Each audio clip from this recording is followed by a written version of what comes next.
We are now going to welcome Claire Rowson from International Conservation Services and the Australian Institute for the Conservation of Cultural Materials to come and speak to us. Claire's going to talk to us about conservators and the heritage ecosystem. Claire is an objects conservator and president of the local chapter of the Australian Institute for the Conservation of Cultural Materials. Claire's current role as WA State Manager for International Conservation Services takes her across the state, contributing her expertise to a wide range of preservation activities, from consultancy and advocacy to hands-on remedial conservation treatments. Welcome, Claire.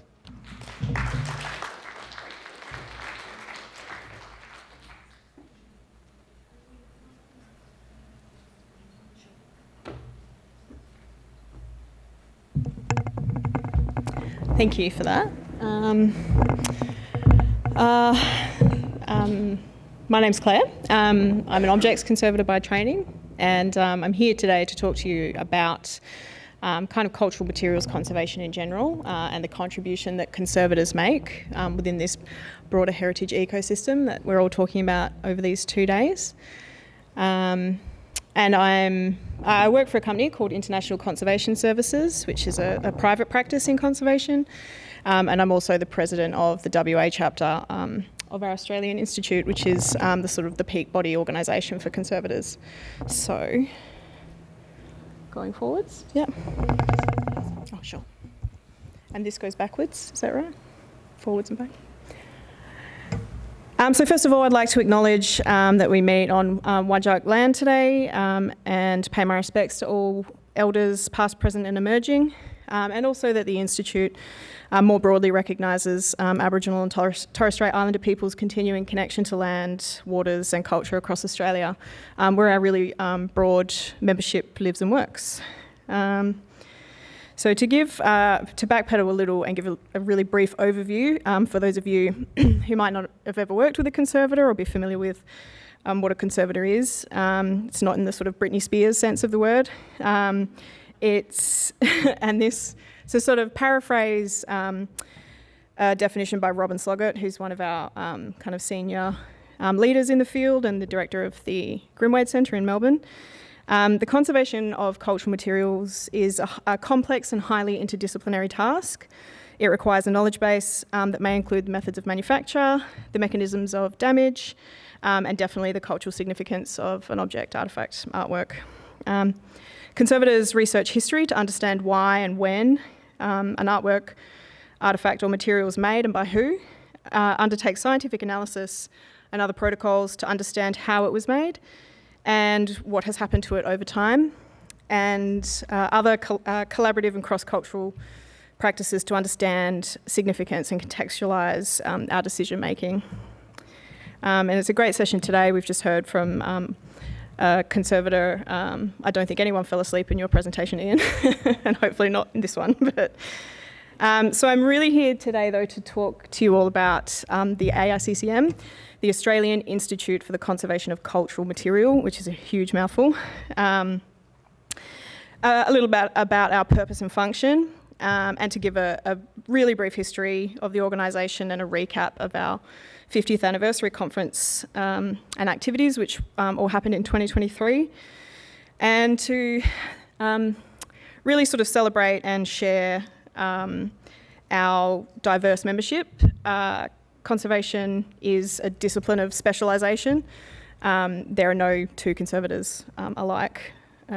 Again, Ian and myself are both metals conservators, but from very different sort of tracks of training and specialisation. So essentially, the organisation is a not-for-profit incorporated association concerned with the conservation and preservation of Australia's tangible and intangible social, artistic, historical and scientific heritage. Over the course of 50 years of operations, the organisation has served to professionalise conservation, promote the expert preservation of Australia's diverse cultural heritage and ensure its accessibility for future generations. In doing so, aligning with national cultural priorities and adapting to modern challenges like climate change and technological advancements. This is our most recent sort of value statement from our Reconciliation Action Plan that was launched last year. But a little about the background of ARCCM. So it began as the Institute for the Conservation of Cultural Materials, the ICCM, formed in 1973 right here in Perth at a meeting. An interim constitution was adopted with the initial expectation that the association would be sort of absorbed or merge with the International Institute for the Conservation of Historic and Artistic Works. We like long titles in conservation, the IIC. However, the ICCM endured, became an incorporated Australian association in 1978 and established itself as an independent national organisation, so changing its name to AICCM to better reflect that.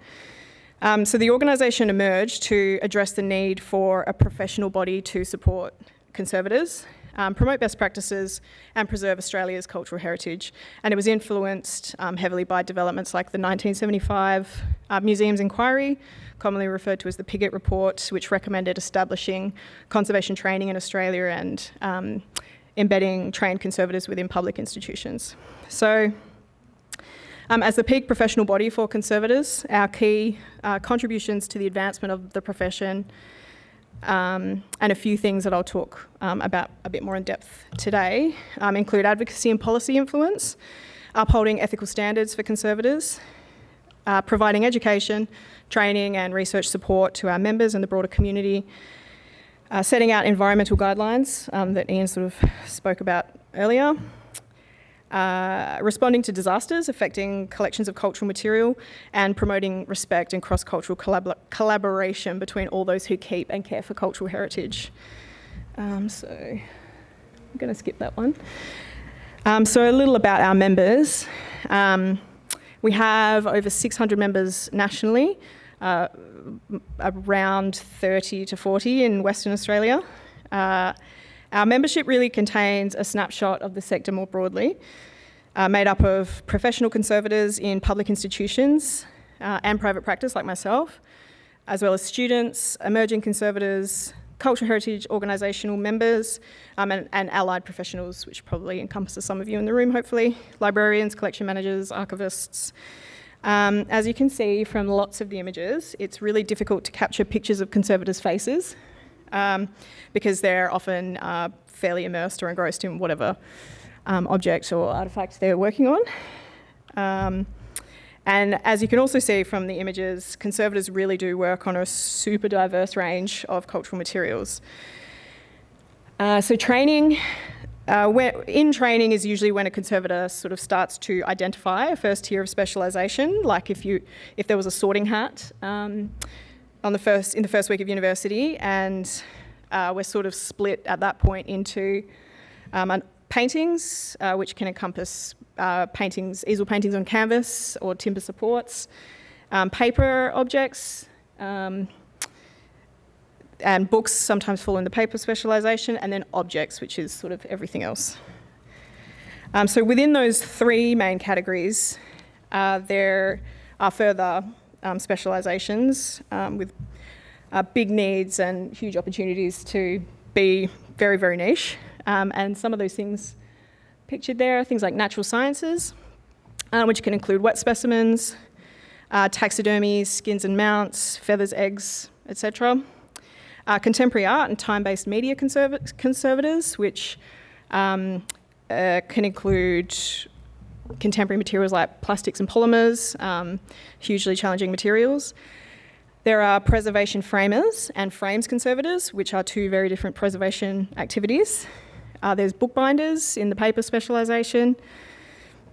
There's built and architectural heritage and outdoor heritage, which, as Ian just explained, all require very different approaches to conserving museum objects. There's organics conservators who specialise in textiles, paper and fibre-based objects, things like baskets, woven objects, lots of First Nations materials, plastics and polymers. Inorganics conservators, who focus on metals, glass and ceramics. There's digital preservation specialists, and we'll hear from Janet in the next presentation. There's conservation scientists and We really need those people, but you also don't have to have a strong science background to become a conservator. So my point is there are degrees of distinction between every single conservator you will meet. It's never a case of you've met one and you've met them all. So how do you bring all these people together under an umbrella organisation is one of the challenges of the AICCM. And we do that through a program of special interest groups, which you can read a bit more about on our website, who organise events and technical bulletins and things like that. So I'll go back. Yep. So another way that the AICCM unites all conservator members, I should say, is that we set out a code of ethics and practice. So if you're not familiar with this document, it's available on the AICCM website and you can read it to sort of educate yourself about the expectations when you engage a conservator to undertake work. So it's a set of professional guidelines to ensure the protection, conservation and ethical treatment of cultural material while also promoting accountability and high standards within our profession. It was first introduced in 1987 and last updated, I think, in 2000, so it's an ageing document. But it does still align with other industry guiding frameworks, like the Venice and Borough Charters. So key aspects of the code include the prioritisation of the protection of cultural materials at all times, which is a sort of Hippocratic sort of promise to do no harm. I won't be sharing any of my horror stories today. I'm not as brave as Ian. But basically, it states that we focus on non-destructive processes and, really prioritise the long-term preservation of all materials.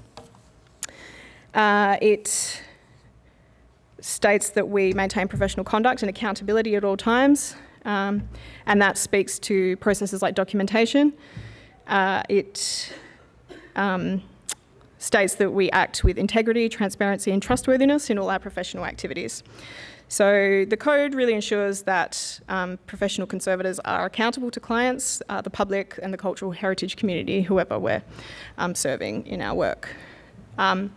So it sets out a focus on qualified practice. So conservation is a really skilled task that requires an in-depth understanding of an object's cultural significance, as well as detailed structural and chemical knowledge. So the code stipulates that treatments should be carried out by qualified conservators to ensure those high quality preservation outcomes. And then finally, it really drills down into ideas of cultural significance and a respect for that, for participatory and collaborative work, for consultation with stakeholders, and it states that we must respect the cultural, historical and social value of objects.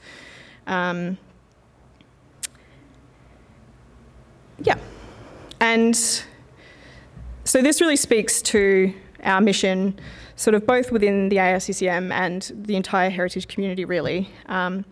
So the sort of the key uniting factor for all AICCM conservators is that we're really trying to prevent the loss of significance. You know, we're focusing on the material with a sort of a broader view to preserving the significance, so whatever that may be. So I need to skip another one. So I wanted to talk for a second about professional membership. So this is sort of a tier of our membership offering. It's a prestigious category that we offer to recognise conservation professionals who meet high standards of professional and ethical conduct. It signifies that a conservator is a leader in their field, contributing significantly to the advancement of conservation in Australia, while also pursuing their own personal professional development. So the eligibility criteria for this category is 2 years of ordinary membership and a minimum of 5 years sort of relevant professional service. Applicants also need to be able to demonstrate the nature and extent of their conservation-specific training and show examples of how they have upheld the code of ethics and practice. So it's peer-reviewed, so you know that if you see this sort of badge of honour, it means that a conservator is a professional member of our organisation, and in an industry that has sort of it's quite unregulated and it's hard to know where to turn. That's a sort of mark of peer-reviewed trustworthiness.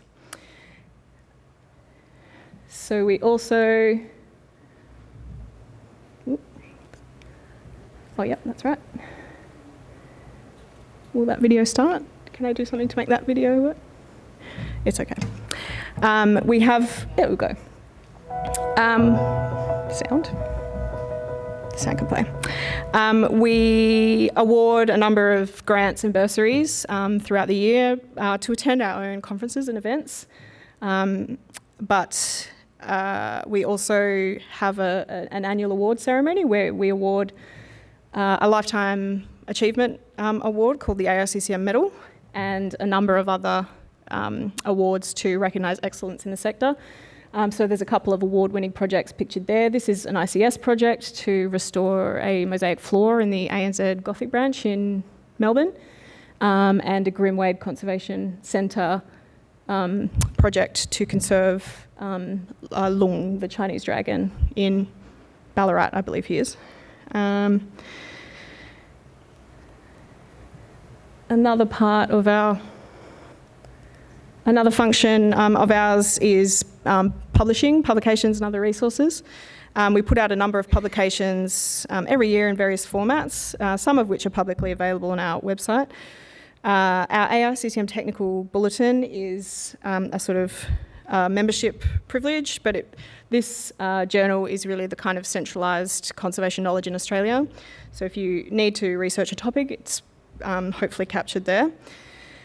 We publish a quarterly e-news, which is a more social bulletin, but there's often sort of treatment reports and case studies in there as well. So other helpful resources on our website include job postings, a downloadable disaster preparedness calendar, which some of you might be familiar with or have used, some other educational resources like a conservation wiki, and our damage and deterioration visual glossary, which is pictured up there. So that's a really helpful resource for non-conservators who need to do condition reports. There's a lot of information in there. We also, of course, publish environmental guidelines for collection environments, which you may have accessed, and they're the sort of accepted as the gold standard for museums and collecting sectors. So I hope I have enough time to whip around about our 50th anniversary conference. This was an event held in Canberra in 2023 to celebrate sort of the 50th anniversary. It was held at the National Gallery, and this is the AICCM medal that I don't know if anyone recalls the last WA State Heritage Conference I spoke at. I was still working for the Perth Mint, so I'm a sort of an artist fabricator turned conservator. But anyway, I think the conference, rather than individual project case studies, I sort of prefer to talk about this because it is it reflects that huge diversity in specialisation that conservators have. So I've split it up into some sort of themes, which is technical innovations in the field, collaborations between conservators and other custodians or disciplines, some conservation projects and case studies, and then some sort of presentations about bigger picture strategies for the advancement of the profession. So, I can't see this very well, so I'll stay here.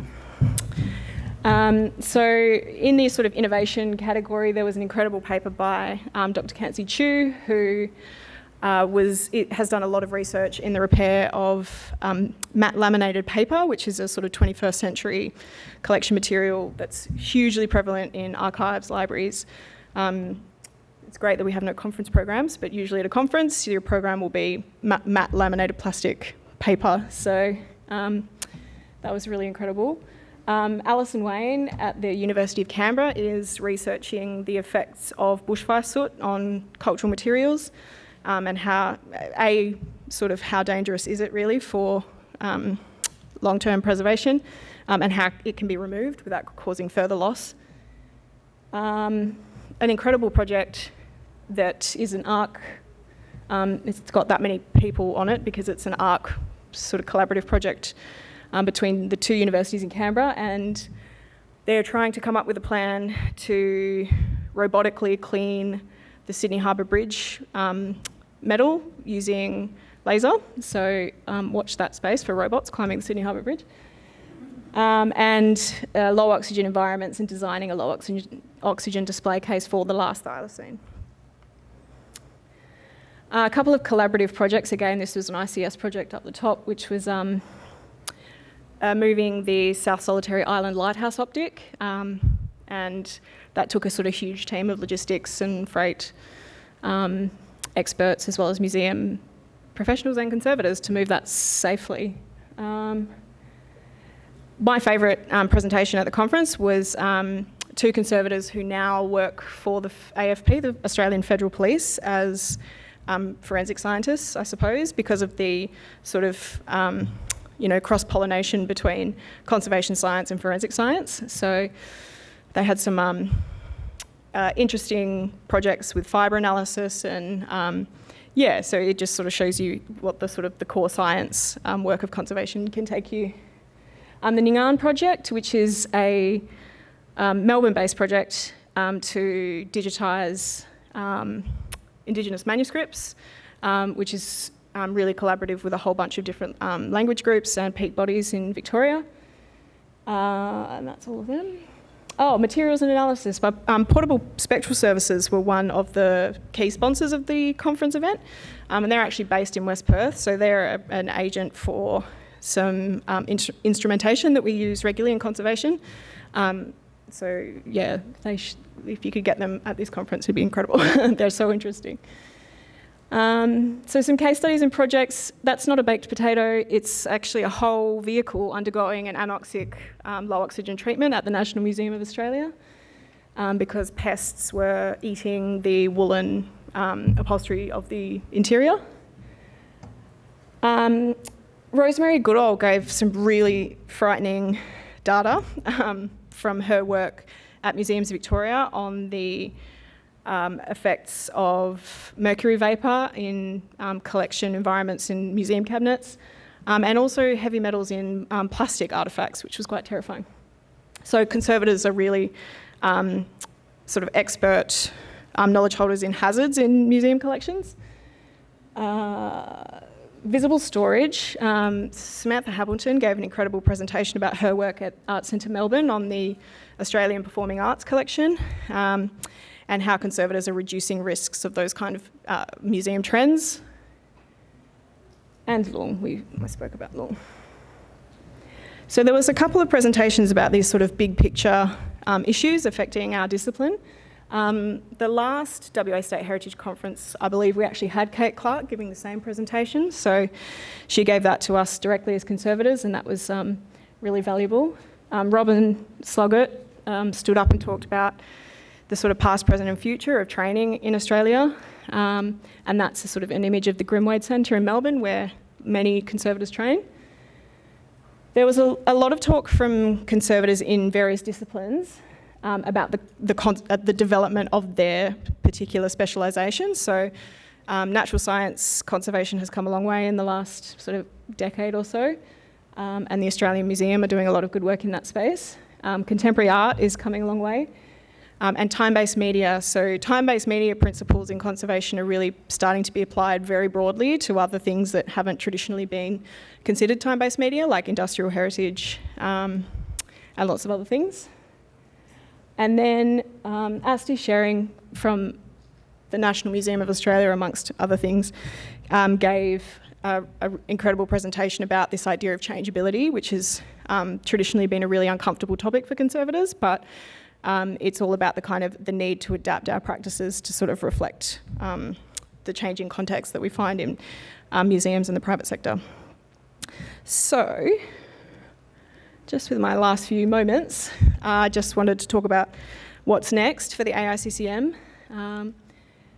We're about to update a strategic vision document, which expires this year, and we're sort of trying to, so back to this idea of ecosystems, we're really trying to align it to the opportunities presented by the National Cultural Policy and be smart about sort of what we do next as a volunteer organisation. We launched our first Reconciliation Action Plan last year, and we're going to continue to develop the actions out of that. and we've started by hiring a First Nations consultant who's kind of really challenged us sort of not to just kind of expand our activity to kind of better represent and work collaboratively with all of the communities and custodians of cultural heritage that we work with. And then we are sort of looking outwards to build and strengthen relationships and partnerships with communities of cultural heritage stakeholders and custodians and colleagues. So we are holding our national conference this year in Brisbane, and the theme is More Than Materials, which is about just that, sort of collaborative approaches, and sort of very similar to this theme. And that's being held in November at the State Library of Queensland. So I guess, yeah, if you'd like to be involved or get in touch with anyone within the AICCM, please do. There's so many different ways you can be involved with us as an organisation. Become a member, donate, look on our website at lots of the wonderful resources, and yeah, feel free to be in touch with myself or the National Council anytime. So thank you.